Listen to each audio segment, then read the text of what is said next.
Hello everyone, welcome back to my YouTube channel. तो last video में हमने कोस्टिकम के जितने भी जनरल सिम्टम्स हैं वो कवर किए थे और जो रिमेनिंग रह गए थे हमारे वो हैं उसके मेंटल सिम्टम्स। तो आज हम मेंटल सिम्टम्स को भी डिस्कस करके इस रेमेडी को कंप्लीट करेंगे।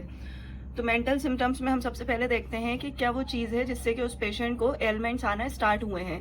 तो फर्स्ट थिंग जो हमें मिलती है कोस्टिकम के पेशेंट्स में वो ये है कि इनके एलिमेंट्स जो हैं लॉन्ग लास्टिंग ग्रीफ से आते हैं या सोरो, फेयर, फ्राइड या सडन इमोशंस का अगर चेंज हुए हैं तो उससे जो है इनके मेंटल सिम्टम्स आना स्टार्ट होते हैं। इनमें क्या रहता है, intense sympathy for suffering of others. ये हम बोल सकते हैं कि कैरेक्टरिस्टिक सिम्टम है।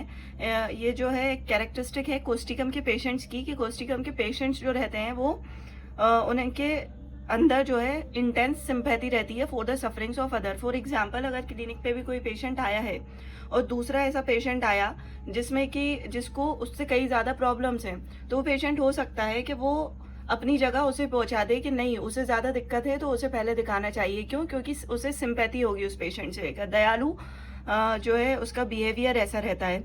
And give his things to others. जो तो वही एग्जाम्पल जो अभी मैंने दिया कि इतनी सिंपैथी रहती है कि वो अपनी चीज़ें भी दूसरों को दे देता है। जैसे अपॉइंटमेंट था मान लो डॉक्टर का, लेकिन कोई और पेशेंट आया जो कि उससे ज़्यादा सफ़र कर रहा था, तो उसने क्या करा कि आप मेरी जगह चले जाइए।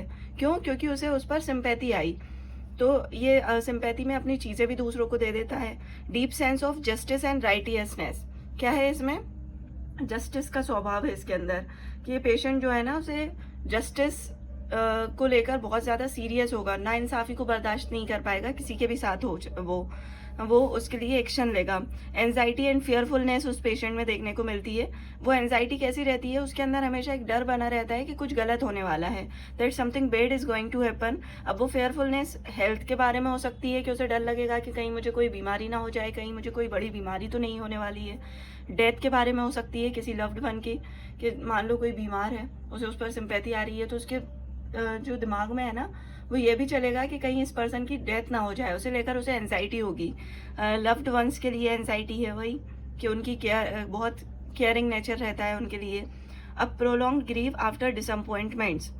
अगर ये पेशेंट्स जो हैं ग्रीफ में रहे हैं, स्पेशली किसके बाद, डिसअपॉइंटमेंट्स मिले हैं उन्हें लाइफ में, जो वो चाहते थे, जो वो लोगों से मतलब एक्सपेक्ट करते थे, वो इन्हें नहीं मिला है, तो उसके बाद क्या होगा, इनमें मेंटल सिम्टम्स आ जाएंगे। Specially in love. मान लो डिसअपॉइंटमेंट मिला है उन्हें लव में, तो क्या होगा, इनके अंदर सुसाइडल थॉट्स आना राइज हो जाएंगे। ये बहुत कॉमन जो है मेंटल सिम्टम है।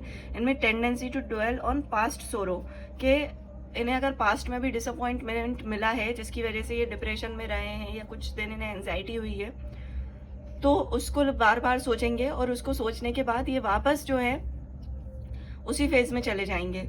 जो पास्ट में इनके साथ बुरी चीज़ें हुई हैं उनके बारे में सोचकर फिर ग्रीफ में आ जाएंगे। डिप्रेशन विथ होपलेसनेस इनमें देखने को मिलेगा हमें। Feeling that life is burdensome, कि इन्हें ऐसा लगता है कि उनकी ज़िंदगी जो है ना वो बोझ बन गई है। Yet lacks to will to change it, लेकिन इनके अंदर हिम्मत नहीं है कि जो चीज़ें चल रही हैं उसे चेंज कर सकें। उनकी विल पावर भी इतनी स्ट्रांग नहीं है। मतलब कोई प्रॉब्लम्स आएंगी तो ये क्या होंगे, डिप्रेस होंगे, एंशियस होंगे उन प्रॉब्लम्स को लेकर, लेकिन करेज नहीं है कि उन प्रॉब्लम्स का सॉल्यूशन कैसे निकालें, कैसे लड़ें उस फेस से। तो ये सिम्टम, और यही रीज़न बनता है कि उनके अंदर क्या होता है, सिम्टम्स आने लगते हैं, सुसाइडल थॉट्स आने लगते हैं, पेशेंट डिप्रेशन में चला जाता है। स्टबबोर्न एंड फिक्स्ड आइडियाज़ रहते हैं इनके, कि इनकी जो थिंकिंग है, इनके जो आइडियाज़ एक बार बना लिए हैं इन्होंने चीज़ों को लेकर, जो थॉट्स हैं वो चेंज नहीं हो पाते। ये ऐसे नहीं है कि इजीली किसी ने भी कुछ आकर इनसे बात बोली और ये उन बातों में आ जाएंगे। मतलब इनकी थिंकिंग कैपेसिटी जो है वो ऐसी नहीं है कि ये किसी और के अकॉर्डिंग सोचने लगे चीज़ों को। इनके जो थॉट्स हैं चीज़ों को लेकर वही रहते हैं। स्टबबोर्न है, फिक्स्ड आइडियाज़ हैं। Weakness of memory and absence of mind is well marked. In patients में हमें मेमोरी की वीकनेस भी देखने को मिलती है, एब्सेंट माइंडनेस भी देखने को मिलती है। और ये सारे एलिमेंट्स कहाँ से आए, लॉन्ग लास्टिंग ग्रीफ या सोरो से, ये डिसअपॉइंटमेंट से आना स्टार्ट हुए हैं। Insanity after separation of skin eruptions. तो इसको तो हम बोल सकते हैं कि फिजिकल सिम्टम था जिसको सप्रेस किया गया, और वो अब एक्ट कहाँ कर रहा है, मेंटल स्टेट को गड़बड़ कर रहा है। कि किसी को कोई स्किन इरप्शंस हुए, स्किन से रिलेटेड प्रॉब्लम हुई और उसने उसको सप्रेस कर लिया, है ना, उसका इंटरनली ट्रीटमेंट नहीं किया गया, तो क्या होगा, वो जो सिम्टम्स हैं वो उसके मेंटल लेवल पर आ जाएंगे और उस पेशेंट में हमें इंसैनिटी देखने को मिलेगी। तो ये कुछ बेसिक की पॉइंट्स थे इसके मेंटल फीचर्स के जो हमने डिस्कस करे, और इसी सिम्टम्स के साथ जो है हमारी drug picture of Causticum complete होती है। नेक्स्ट वीडियो में हम एक न्यू रेमेडी को डिस्कस करेंगे।